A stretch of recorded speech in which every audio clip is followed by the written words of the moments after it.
Hey, what's going on, chess lovers? This is Maurice Bishop Chess. So y'all know my slogan, life is a game of chess. And guys, I got a beautiful game that I played against a 24-26. Name is Excel Nick. You know what I mean? Beat a 24-26 in 19 moves. And I'm about to explain how I actually got that done, if you know what I'm saying.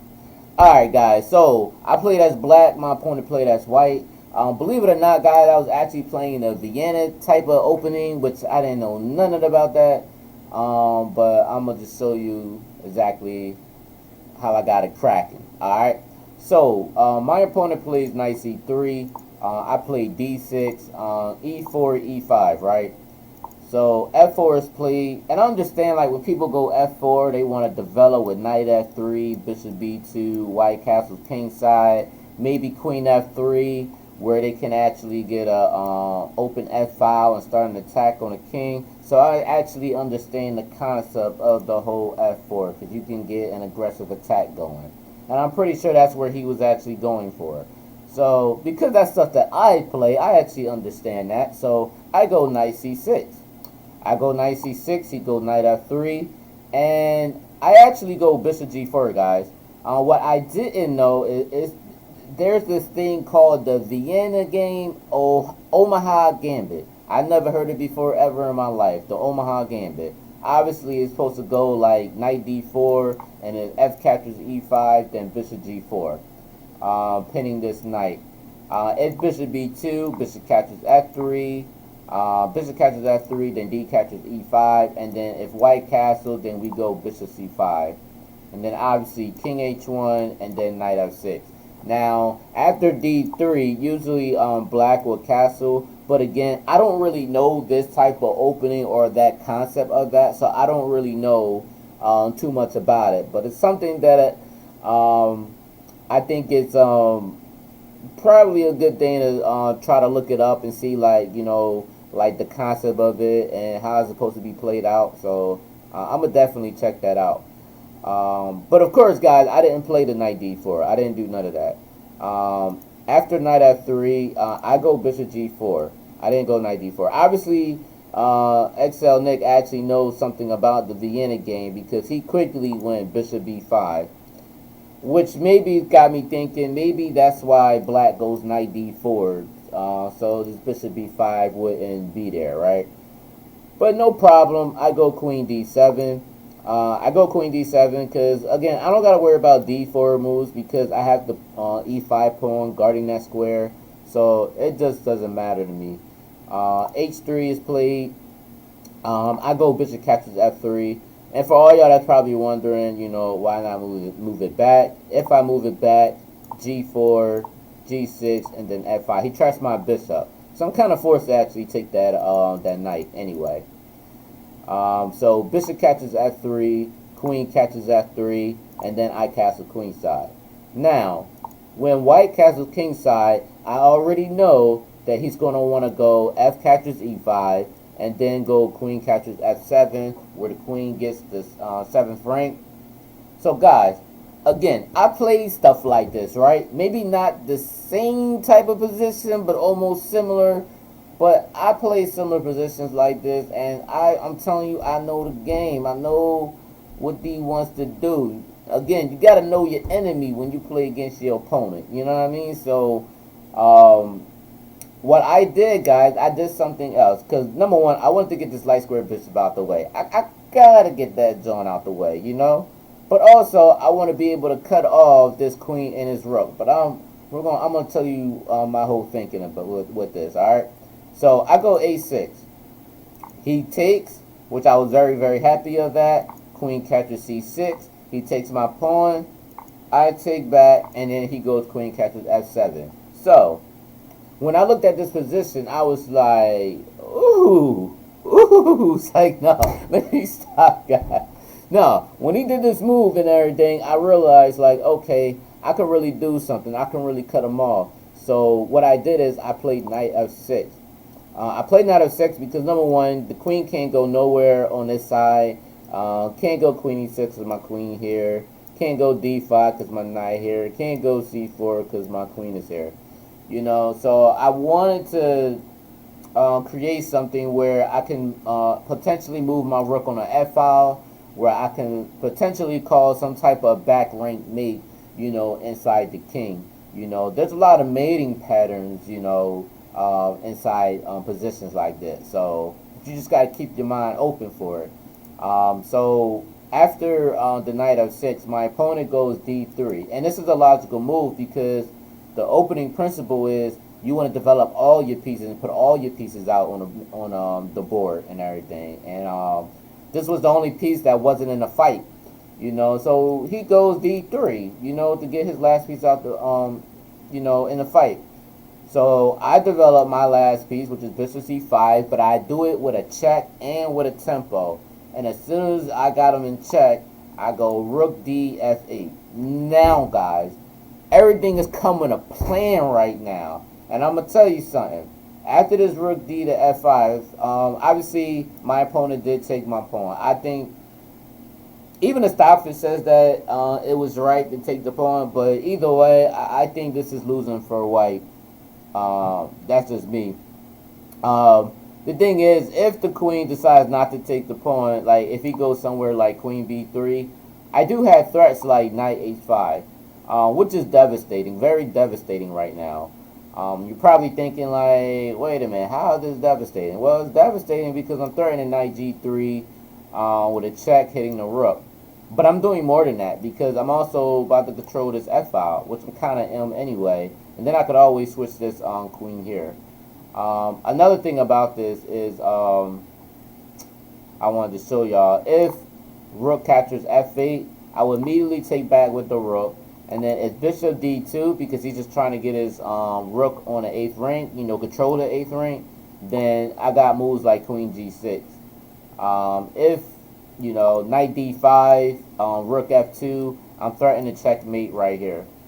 The thing is, guys, if rook g1, this could be very nasty because after knight g3 check, obviously the only place he could really go is king h2, and then after knight f1, if he goes king h1, then I have queen g3 tricks. And obviously, as you can see, I'm getting a checkmate on the h2 square. And the crazy part, guys, even if rook captures f1, I do have queen capture g2 checkmate. So there's a lot of patterns. There's a lot of patterns with this. You know what I mean? You know, it's levels to this, guys. Like there's levels to this game. You know, these mating patterns. You gotta understand mating patterns and everything. You know. And I don't mean to interlude in this, but this is a brand new book that I bought. I think this is a really great book, like for mating patterns. This is very great. I like it. So definitely, it's called A Modern Guide to Checkmating Patterns. Improve your ability to spot typical mate. So I actually brought this book. Literally, like it got delivered 2 days ago. This book. So. Yes, guys, I'm actually looking through it. This checkmate patterns for people that that may not be so tactical, or maybe you're just somebody that just miss a lot of mates and stuff. That's actually an excellent book.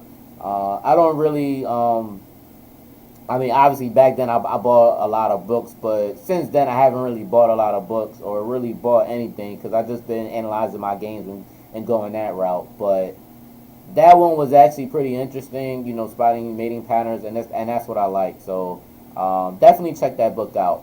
But anyway, guys, knight g3, as y'all can see, even if king h2 and knight h2 check, even if he does see the threat, again, even if he does take rook captures f1, it doesn't matter because I still threat queen captures g2, and that's checkmate. So yeah. So, oh my bad, guys. I'm over here starting from the beginning. Alright, but I already showed y'all that. So, but that's what happens if you queen b3. So, but my opponent actually goes queen capture g7. So this is what I did, guys. I go rook g8. Now, my opponent did some craziness or whatever. He does rook captures f6. I think that was wrong, and I kind of think this is already losing. But I wanted to show you the correct move that he should have played was Queen A6. But even with Queen A6, guys, this still kind of loses either way, due to the fact that I have Knight G4 threats. And the reason why this is pretty crazy, because number one, I'm threatening the rook on F1, which is, you know, threatening me, but also I'm threatening the queen on H6. Not me. I mean, yes, I'm threatening the queen right here, but the real threat is the knight on G4. That's the one that's really threatening the queen, and that's the one we would want to take it with. So White has to make a decision. So even if rook captures F8, I still have rook captures F8 as well. And then the thing is, the knight is still attacking the queen on H6. So the crazy part is, if queen captures the queen, I still have rook F1 checkmate. You know, and it doesn't matter where the queen goes at. I mean, even if he goes queen cap, I mean, that's really the only thing he could do to really kind of stop it. And then I just go bishop captures F8. So that's why I think with queen A6 move, it's still like it loses. You know, unless y'all can show me something different, I don't know. But that's what I was going for after this rook G8. But he hit me with a rook captures F6. And honestly, to be honest with you, I'm really thinking that's the reason why he went rook captures F6, because I really truly believe he saw knight G4, which is why he went rook captures F6. But even with that being said, I did something else that was also got to think a few moves ahead with. Obviously, guys, I could have took it with rook captures F6. I mean queen captures F6. You know, I could have did queen captures F6, but I didn't do that, guys. I did not do that because I saw another mating pattern, and it was freaking crazy. I'm sorry, guys. I'm really excited right now. Like, this is just crazy, though. But we literally on the 15th move, and already this guy's about to lose right now.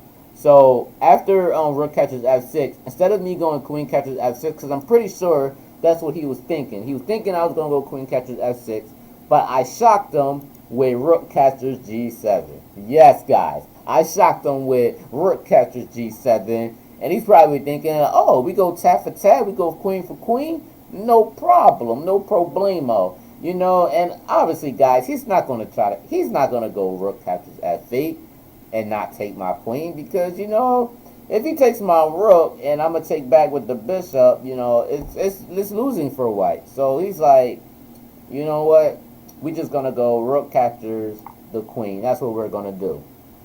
So this is what happened, guys. The mating pattern. I go rook F1 check, right?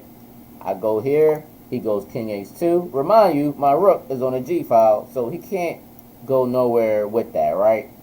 So then I hit him with a bishop G1 check. And then, of course, he still can't go G1. He got to go king H1. King H1. I go bishop F2 check. He goes king H2. And then I hit him with the bishop G3 checkmate. What a beautiful back rank mate. And a beautiful mating pattern setup, whatever you want to call it. This was crazy. But this was literally 19 moves. 19 moves, guys. So definitely, guys, remember this mating pattern setup. I'm telling you guys. And one of y'all game, y'all may not have the exact same game like me, but y'all may have a position where y'all can have a mating pattern and y'all can actually do this. So rook captures G7, rook captures, so rook F1 check, king H2, bishop G1 check, H1, bishop F2, king H2, then bishop G3 checkmate. So definitely remember this mating pattern. I know in one of my university courses, guys, I am actually working on mating patterns for y'all guys. So I'm still working on the course. I'm telling y'all, man, I have a lot of stuff to share with y'all, which is pretty crazy, man. But anyway, guys, I hope y'all actually enjoyed this beautiful game. I hope y'all learned a lot from it. If you have any type of questions or concern, definitely like, share, comment. Let me know what you think. And also, guys, Don't forget to hit the subscribe button. Alright, guys. Peace.